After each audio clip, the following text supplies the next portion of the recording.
A think tank in the UK says too many kids are what's making the planet worse. In many black communities, for every child actually born, 3 others are aborted, more than double the rate among whites. Some say abortion is the #1 killer in the black community. African Americans here in this country are the only ethnic group in any place on the globe that's not replacing themselves. This is genocide. Hillary Clinton received the Margaret Sanger Award. This is a woman who started an organization called Planned Parenthood, and that woman called black people human weeds. An organization whose founder believed in eugenics. The goal, to rid the country of the feeble-minded, defectives. States in the United States refusing to compensate victims who were forcibly sterilized because they were deemed unfit to reproduce. If they could keep certain segments of the population from reproducing, that all of the world's problems would disappear. And so we have spent the past few weeks calling and emailing politicians in California, and the silence has been astonishing.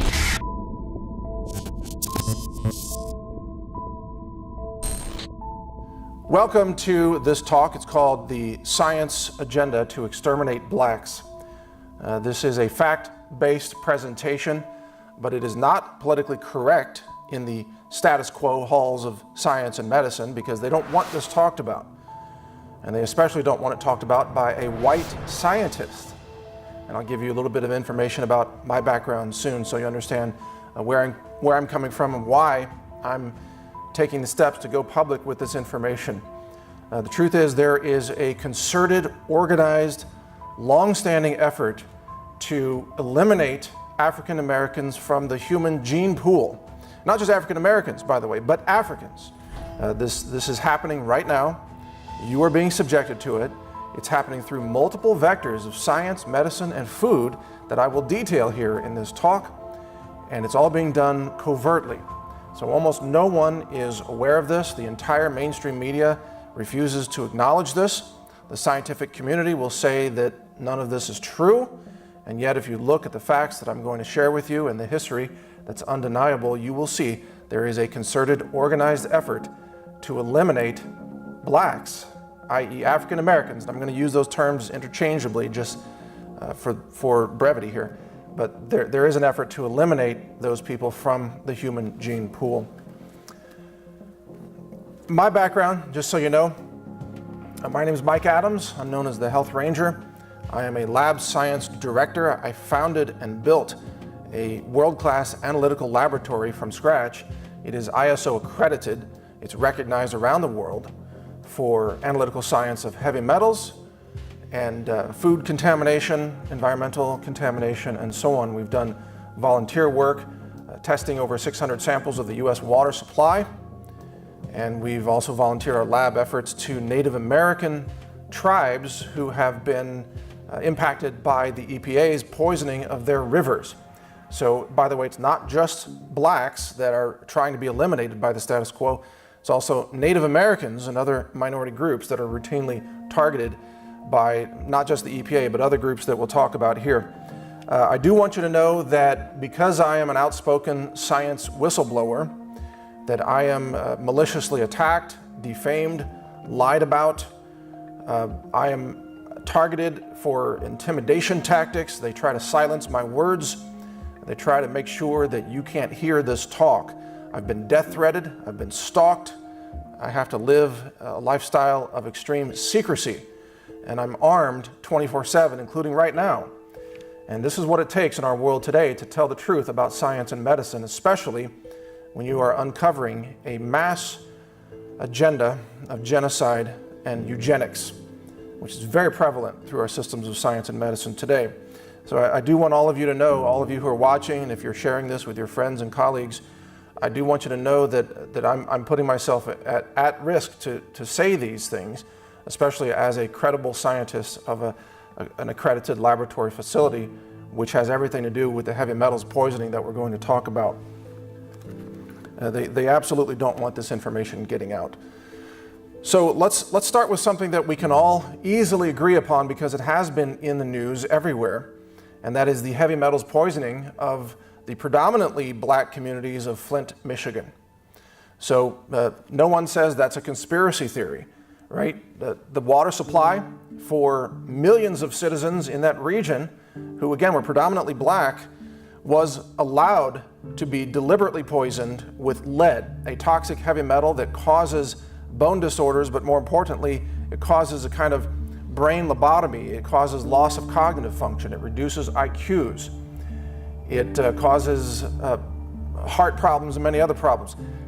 This was deliberately allowed to poison the water supply of Flint, Michigan, knowing that that water supply served minority communities.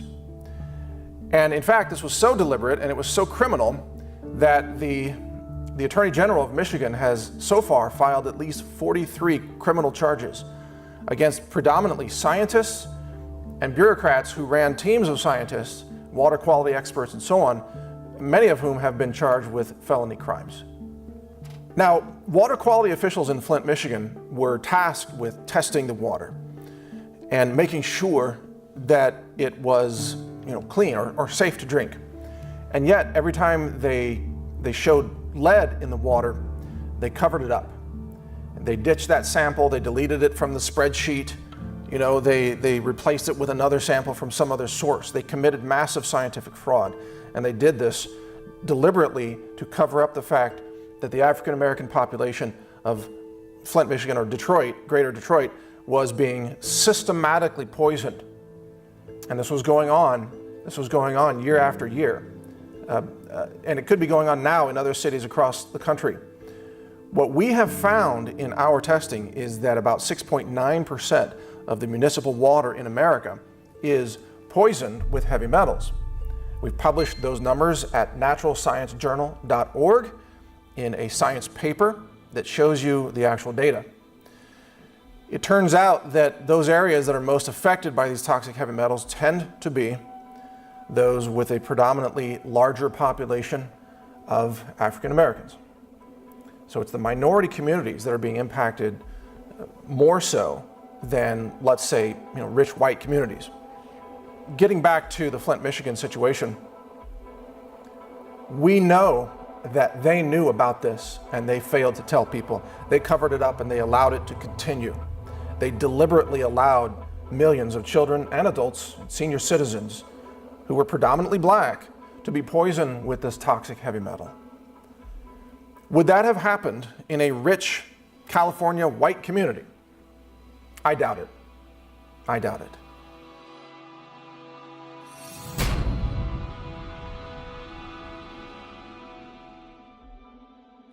In 2007, Chicago convened a breast cancer task force to try to figure out why so many black men and women were dying of cancer. For black women, it's mostly breast cancer. For black men, it's mostly prostate cancer.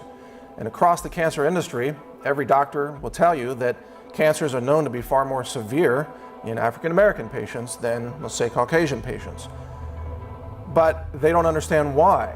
And I'll tell you why. It's a very simple reason. It has everything to do with melanin in the skin. If you have darker skin pigmentation, because your ancestors came from a region closer to the equator, where sun exposure is more intense. And so the melanin in the skin is designed to block UV radiation. It's a built-in sunscreen. It's actually a feature. Black skin is a feature. It's a survival mechanism of those whose ancestors live near the equator. But it blocks vitamin D production at the same time. You see, because the ancestors, all of our ancestors, were outdoors people. They spent their time outdoors. They didn't live in offices. They didn't work indoors all day long. So they had too much sun.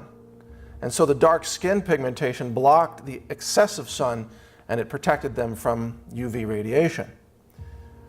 Well, today we all live indoors, don't we, for the most part? Indoor lifestyles, office jobs, even people who work in hospitals are working indoors. And when black people work indoors or live indoors, they become sunlight deficient, especially because of the melanin in their skin. So now that same feature of their skin that blocked excessive sun radiation in, let's say, Africa, now in New Jersey or New York, it's a detriment because it's causing African American populations to become deficient in vitamin D. And this is what's happening in Chicago and Detroit, and especially the more northern latitudes of northern United States, Canada, and so on. Black men in the UK have very high rates of prostate cancer, and when they get diagnosed with prostate cancer, the prognosis is less positive than, let's say, a white person with prostate cancer. The cancers are more aggressive, they're more deadly. The answer is lack of vitamin D, and yet in 2007, this Chicago Breast Cancer Task Force convened, I think, over 100 doctors and nurses to try to have a powwow, a team effort to try to figure out why is cancer worse in black people in Chicago. And wouldn't you know it, after spending days or even weeks on this project, they couldn't come up with the truth. The truth that people with dark skin are sunlight deficient, they're vitamin D deficient, and that's why the cancer is more aggressive, because vitamin D halts cancer.